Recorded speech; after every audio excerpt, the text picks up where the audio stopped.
Hey, what's up, guys, ladies and gentlemen and ladies? Welcome back to another edition of the Pocket Change Market Report for May 27th, 2023. So, Memorial Day weekend. Very interesting stuff here. I know a lot of people are going to be out and about today, but I wanted to drop this video as early as I could this Saturday. So that way you guys are in the know of what's happening. There was a lot of things happening. There was a very, very prominent 2023 Lincoln cent that all of a sudden has lightened up the market. And you guys definitely need to know where this thing is headed. Before you go out and sell this, let's go ahead and talk about it real quick. Because I know a fair amount of you do have these coins, based off of the current market activity and wild volatility. I mean, the volatility is just off the charts with this thing. I haven't seen that in quite a while on one singular coin. But yeah, pretty crazy. But you guys definitely need this information before you go out and sell it. You might figure it's the right time, or maybe you could wait. I don't know. Things definitely have not settled down yet on this new prominent find. Along with everything else, Memorial Day weekend kind of signifies that shift. Are we going to see any sort of summer slowdown? I really don't know. That's kind of, and I've spoken to that tone the last few years, especially when we were in the middle of the pandemic and things were out of the ordinary. I'd like to say that we are in normal times, but maybe this hobby has generated quite a bit more buzz in just the last few years that it could be a year-round hobby. Another X factor, silver has slowed down quite considerably. Silver Seeker, I don't know if you guys, watch his videos, had recently done a video here in the last day or two talking about just overall demand for silver slowing down. And usually the silver market and numismatics market kind of play hand in hand. Now, is the silver market just seeing kind of its ebbs and flows like it normally does? Is it going to have a summer slowdown as well? I don't know. There's again a lot of uncertainty when it comes to these, but let's go ahead and focus on what we have here today with the errors and varieties that people have been finding out in the wild and subsequently reselling, and kind of going off of what we can control off of that data. A few other things to point out: we do not talk about graded coins in this video, for the mere reason that errors and varieties speak and sell for themselves. Investing $30 to $100 to grade one coin with an error attribution may not necessarily enhance the value of that coin. And another thing to also point out, that all of the images that you'll see today are original to the seller's listings. It's pretty incredible that with as much press as there is from selling on eBay, that people have not nailed the photo part of it, which is quite important, considering that visual type of information is paramount in the sale of coins. Coins can be many tens of thousands of dollars if and only if you have really good photos to go off of. So make sure you guys are aware of that, and you're going to obviously get a few photography lessons as we go along through the PCMR this week. All right, thank you guys for tuning in. Let's go ahead and jump right into these listings. We're going to start it off with the 1839 Seated Liberty Dime. Kind of a out-of-the-box add-in to this Saturday show. But the seller had put this one in here because of its crazy shattered die reverse. You can see a lot of the die cracks connecting all of the letters in United States of America. They're even snaking their way through into the wreath. Visually, it's quite stunning, but you guys need to know that during this time period of manufacturing of coins, this is quite common. This is common all the way up into, the 1900s. And I think above all else, this is just a really pleasing date. This is a tougher date than people realize. And considering it's one of the first dates of the Seated Liberty series in all denominations, that's also an extra bit of, I guess, bonus ball on these. As far as condition, I'm going to say this because I've seen a fair share of these and have kind of pegged down the appearance of what a coin looks like from pictures. I'm going to say that this one was probably cleaned and retoned, just off of my personal experience with these. You can see just an overall faded gray appearance to the planchet, in addition to a few hairlines. It just has that blah gray look to it. Whereas regular circulated coins will have a more evenly coated amount of toning to it. So the coin right here, again, if not for the shattered die, if anything else, it's just a really good type coin. It's sold for $162.99 on this one. Not the best looking photos, a little bit out of focus. And one thing I will say, when you take pictures of anything, currency, coin, what have you, you need to try and take them out of the holder.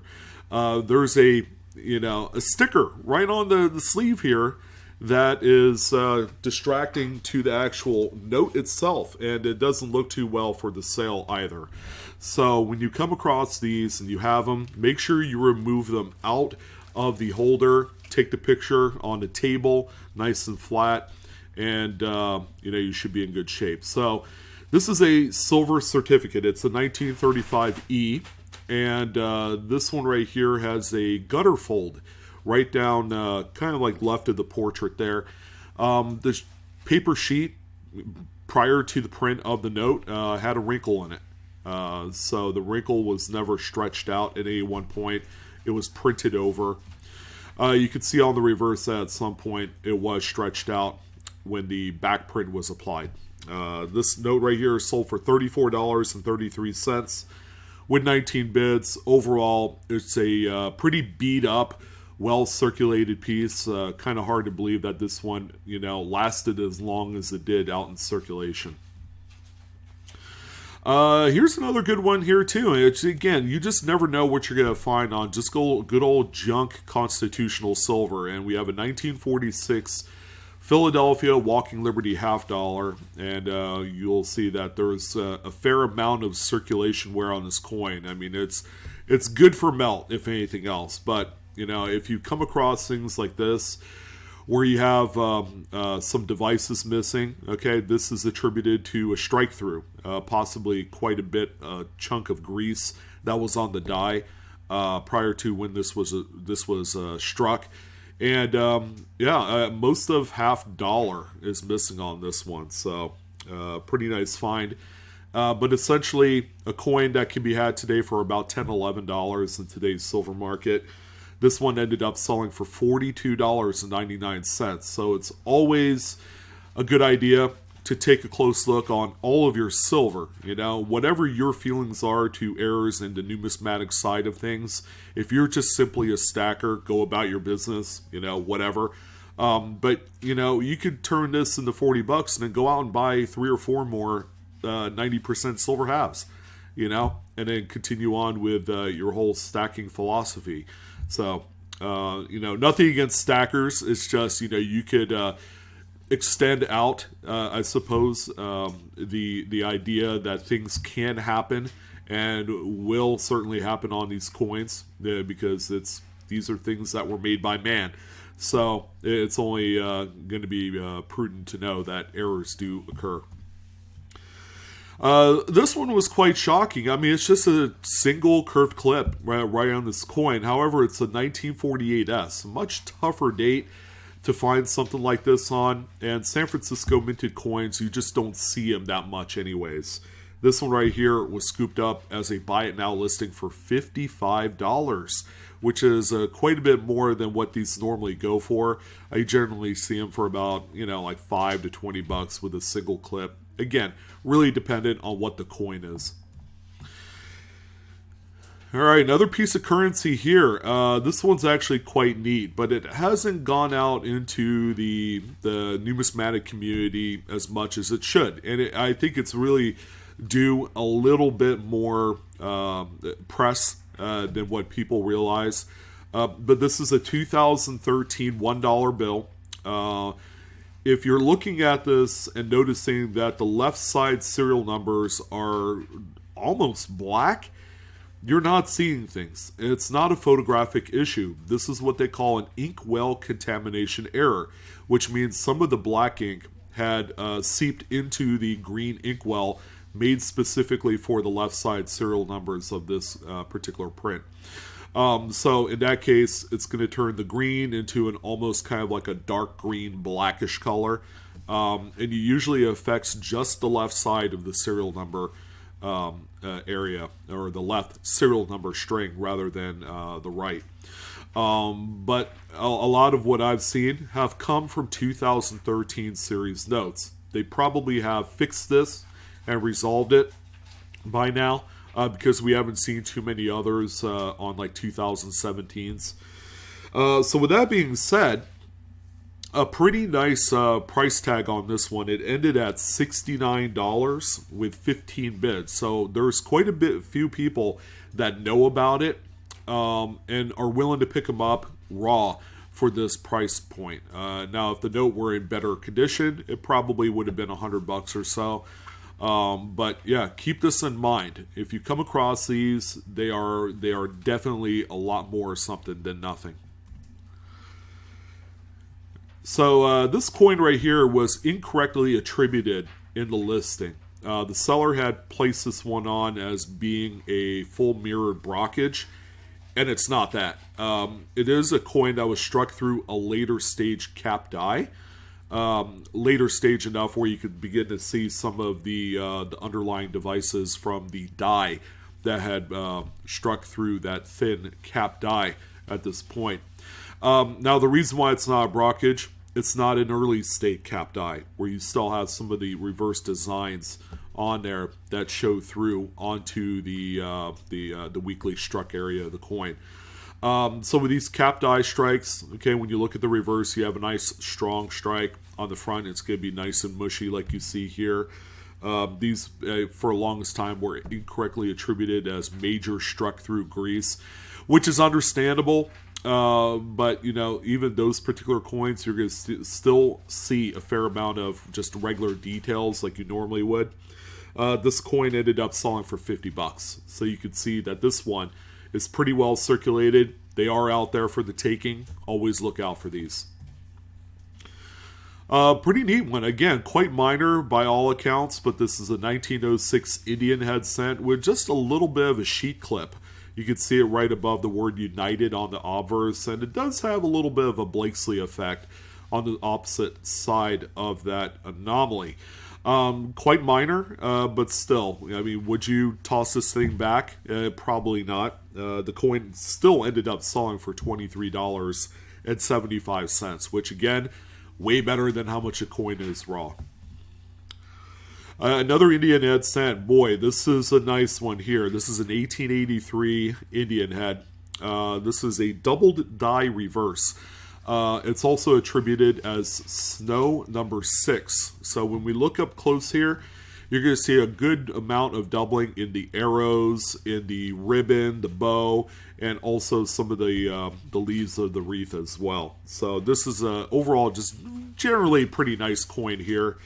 Worth a lot more, of course, if they're in, you know, much nicer grades. This one right here is $150 is what it's sold for.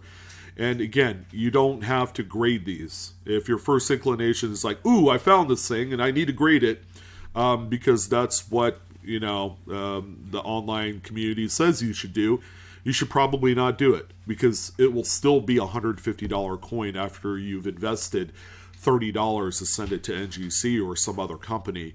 And then you gotta wait 30 to 45 days. There's a lot more negative grading these type of coins than there are positives. All right, we just have a basic good old off-center struck Lincoln cent. It is a Bronze Era coin, I'll give it that, but it has no readable date of any sort. And I know with collecting these, most people prefer full readable dates on there because they're collected by date. So this one right here is, you know, if you just want a really nice looking problem-free off-center struck coin, which is probably, 75% off-center. This one sold for $14.99, whereas if it would have had a date, it probably would have sold for double that. And we didn't have much in the way of lots this week compared to our last couple shows, but we have this lot of 4 off-center struck Lincoln sets. I always tell folks, look out for lots. You can buy them on the cheap, because if someone's selling in bulk, they're willing to accept less money for it.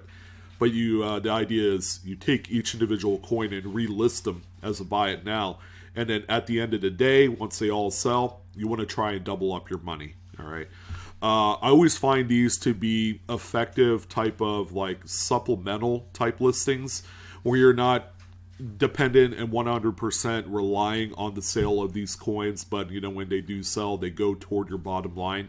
If you're treating your eBay store like a business, then things like this would make a lot more sense to you. But the coins you see here, they don't have any sort of readable dates on any of them, which could be a negative, but they are all quite decent looking examples. I would say nothing super glaring that points out, other than the fact that a few of them are copper-coated Zinkins.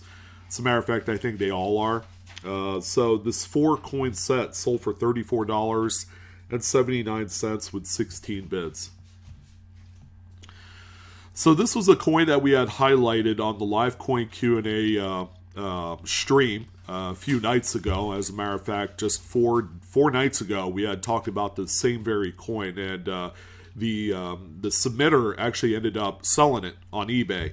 But it's 1974 Kennedy half dollar. You can look there on the reverse. It's got some pretty weird stuff happening. And what this is it's struck through a detached reading. All right, pretty interesting stuff. So yeah, the reading had fallen off of something, maybe a coin, and just due to just a bad planchet or whatever, and it ended up just sitting on the face of the die, and it struck this as your finished product. It's quite neat. This person had it up for $100, and they ended up settling on $80 for the sale on there. So, and I had talked to a few counterparts, and they thought that it other sold by a little bit. This is probably more along the line of $100 to $200 coin right here than $80. But if they're satisfied with the offer and they accepted it, then that's where it's at. Not the prettiest looking coin, but let's go ahead and talk about it. 1941 Lincoln Wheat Cent has 99 problems, but the only problem it doesn't have is that lamination issue on the front there, right above Liberty. So again, a defective planchet in this case, leading to some flaking of the top layer of the coin. And this particular one right here sold for $12. So there is some what could be like heat damage or something on it. Kind of hard to say what it is, but that staining is not something that you definitely want to see on a coin. But if you could take $10-12 for it, why not, right? And so there are collectors that'll still take it. It is a 41, so it's a much earlier date for this. All right, 1977 $1 bill. I was excited to see this one pop up. We have a grossly misaligned print, all right, probably print number 2, which is all of the base black print of the front of the note. You could see that some of the serial numbers and all that's overlapping onto that. So, and you also see a little sliver of the next corresponding note on the sheet there on the right.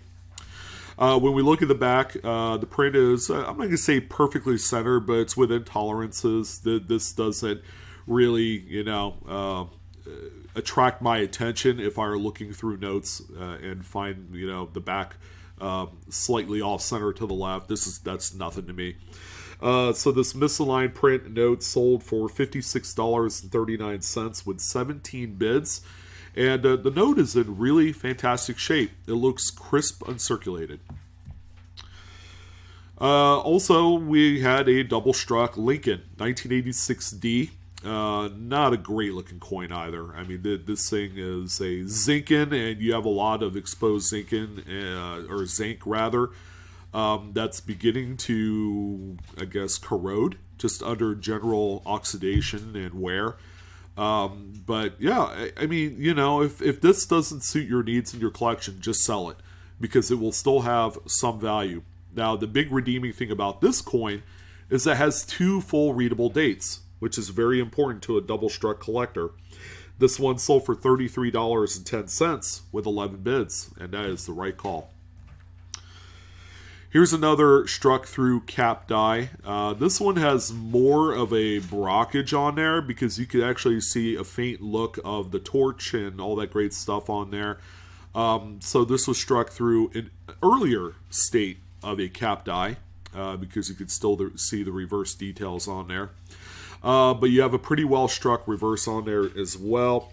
This one ended up selling for $43.01 with 3 bids. And again, you can find these on just about any denomination of coin.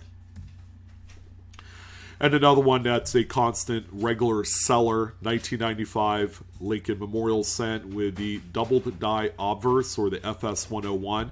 One of the more common doubled dies and one of the strongest as well. You'll see that there's a fair amount of doubling in both Liberty and the motto "In God We Trust." These were seller-provided microscopic images of the coin in question. And this one sold for $27 with 2 bids. So, by the way, all of these sales data are from the last day or so. So, just worth mentioning that. And again, you just never know what you're going to find. If you don't check for them, you won't know that they'll ever exist. Like, who would have thought a 2015 Lincoln Shield Cent would have a rotated die error? It's not major, but if you don't flip it over, you won't ever know. So it's about 30 degrees clockwise. You know, nothing too crazy, but enough that it warrants a sale here. And by the way, using a 2x2 with the staples and these guidelines are brilliant. And that's the best way to photograph these, period. So if you do come across these, use this method. You'll like it a lot. This one sold for $17.49 with 10 bids. Again, that's 1,749 times face value. If you read it that way, it's a lot more impressive than just, you know, $17. So it's not too bad. The coin, you know, does have circulation wear. It's got carbon spotting on there. Well, this is the coin of the year so far, and we've seen these things drop all the way down to 20, 25 bucks at one point. I would say that was probably a month and a half ago. Then all of a sudden, Mr. Mike Diamond, the big error guru guy, did an article on this in a major publication, and now the third-party graders are attributing this as the extra V, and then now all of a sudden these coins are not $20 to $25 anymore. They're a lot more than that. But this is the big one to look out for today. These things are all over the place there on the East Coast, wherever you may be, and you're grabbing a hold of Philadelphia minted 2023 Lincoln Shield Cents. So, yeah, it's an extra V anomaly. They actually call it the extra V. NGC does, and that's what they use on their labels. So, this particular one right here, guys, was sold looking like this. It just says Lincoln Shield Cent error. It doesn't say VDBV. It doesn't say extra V. It doesn't even say the date. But it still managed to sell for $70.25 with shipping. And yeah, this is kind of like what they sold for like 2 weeks ago, because they don't sell for $70 anymore. $70 used to be a huge score, and I can't even believe I'm saying that. Just wait until you see how much these are going for. I have another list to talk about, and it's the regular price because a number of them have sold for that. 1943p Jefferson nickel, as you guys know, it's a wartime silver issue, so it's 35% silver and manganese alloy on this one. But you can see on the obverse just a detached lamination area. Nice error, and on a pretty well-worn example at that. This one sold for $10.99. So, again, a normal 35% Jefferson normally sells for about $2.25. So this one got about 4.5 times face. Fancy serial numbers again, heating up the market. Here's a one of the more desirable numbers. It's a 7 in a row eights on this 1995 $1 bill, and it doesn't matter what date note you find this on. Primarily, you want to try and find it on a $1 bill or a 2 or a 5, low denomination, so that way you can make more money off of it. But this is a very nice pickup here. This one sold for $112.44. And yes, it is a binary, but most importantly, it's a seven of a kind, or 7 in a row eights. Eights is one of the most popular numbers out there in numerology. There's a little bit of a back picture showing some of the circulation wear. Again, the note doesn't have to be perfect to be worth a lot of money. 1921 peace dollar. I don't talk about these too often in these reports because these are naturally an expensive coin. They're a high relief strike, so the devices just pop right off the coin on these, albeit they're not particularly well struck. So finding one that has well struck hair on Lady Liberty, that's kind of like the golden goose laying the egg, and that's the one you want. But they're all quite popular. This one is an ungraded specimen, and these things have been cleaned quite a bit in the past, so it's kind of hard to tell sometimes if one's cleaned and retoned. This one could have been, or maybe it's an honest true blue example. But yeah, of course we're here for the reason of it being some sort of error of variety, and this one is a clash. So it's got what they call the spiked shoulder clash on the eagle, as you can see right here. And it's simply just a clash of Lady Liberty, her bust from the obverse to the reverse die. And these are quite common throughout a bunch of dates. And even on a key date one like this, it's worth finding because it could be a popular VAM variety. This one sold for $268.45. So this is I think our last lot of anything that we had on today's PCMR, but it's a lot of 2013 B $1 bill duplicate stars, and they're all very well circulated. As you guys know, people buy up large lots of these if they could, so that way they could find a matching pair to their Washington, D.C. or Fort Worth cousins, which, that's what people are trying to do. So this 10 note lot sold for $200, so that's $20 per note, which is fair. I think that's kind of like the going average. I know these things, they could sell for $15 on occasion, they could sell for $25. Again, condition does matter to an extent on these. There's a little bit of a picture of the back of the notes just showing just a regular wear on them. So yeah, $200. So someone got a little bit of a deal. There's a certain someone that has a quite extensive collection of these, that maybe he bought it. I don't know. But yeah, this was bought with the intention of not reselling it, but hopefully finding a matching pair. This is a pretty neat one here. We talk about Civil War tokens on occasion, so this is kind of like a play on the Indian head set, although, back then, they had a lot of political, satire and all this other stuff because it was the North against the South. So this one says, not 1 cent. And, yeah, look at the obverse there. This one, I guess the planchet had split after the strike, and that's why it looks like this. So, yeah, there's probably a matching obverse face somewhere out in the world, maybe, or maybe it was just lost forever. I mean, we are talking during the 1860s here. So this Civil War token sold for $60.30 with 12 bids. Quite a unique error Civil War token. Surprised that it didn't sell for much more money than that. Here's a relatively new, fresh variety. 2022 Denver. So Denver folks are getting some love here with this one. And it's actually a very strong doubled die. It's a DDR. It's been attributed by both Wexler and Dr. Wiles as DDR number 1. So that's quite notable. But when you look at this, you're going to your minds are gonna be blown. But yeah, so pretty strong doubling if you look on United States and various other letters on the reverse. This is a very nice one. Probably the nicest double to die reverse I've seen on any Lincoln set in quite a while, especially during this single squeeze press era.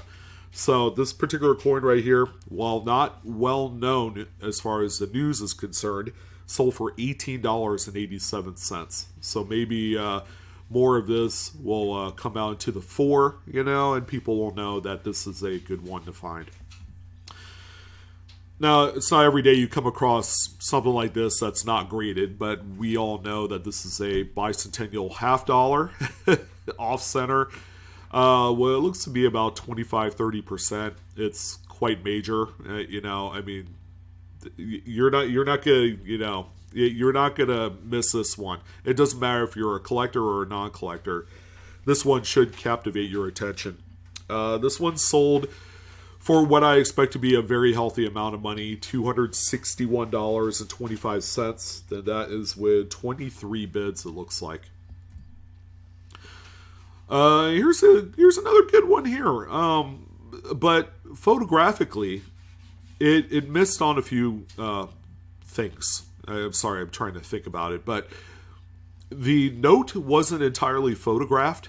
You can see it's cut off on both the left and right sides. And it doesn't have a back photo for whatever reason. They managed to take like 5-6 photos of different things of the front of the note, but didn't take a full front of the note and didn't take a back picture, which is, I don't know, that's not cool.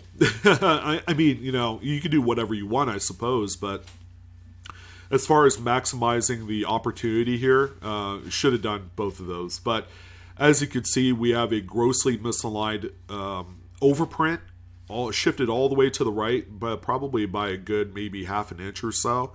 Very, very visually stunning example on this 1969A $5 bill. This one sold for $101.13 with 16 bids. And the final coin, let's go ahead and wrap it up with a monster. And this is more of the norm than it is the exception. It's a 2023 Lincoln Shield with the extra V anomaly on there. So this particular one right here sold through regular auction. So there was a lot of people that bid on this. This one ended at $197.75 with 29 bids. And these have been selling consistently within the last 5 to 7 days for between $200 and $250. I believe there was even one sale that eclipsed $300 as a buy it now. So, whoa, these have came out of nowhere. Just like a week ago, I was thinking, man, these things have shot up to $75 to $100, and now here we are. It's all the way up into the hundreds of dollars. And I know there's a good fair amount of you that have these right now, and you're trying to decide what to do with them. I think it might be time to strike while the iron's hot here, ladies and gentlemen. I mean, if you got these and they look like this, they have that little extra V after the B right there. Yeah. I mean, do we see these possibly hitting $300 to $400 consistently? I don't know. I think there's quite a few of these.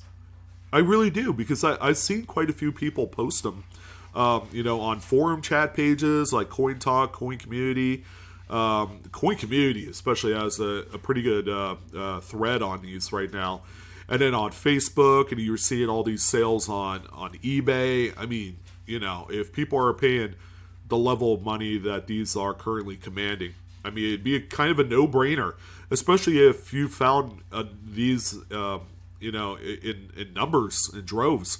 If you have like 10, 20 of them, I mean, that's quite a bit of money. So definitely consider maybe moving these. I'm not telling you what to do. I'm just, advising that while these are selling like hotcakes right now, it might be time. I don't know. I'll leave that up to you. But there you go. That's a pretty big newsworthy kind of story. These things are officially $200 plus on average.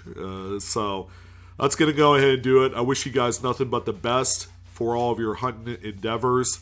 And happy Memorial Day weekend. I wanted to take a moment to, pay homage to all of the service members that did lose their life defending our country. So we're always thinking about you. You guys take care. Have a great weekend. And I will see you on the next coin video. So long.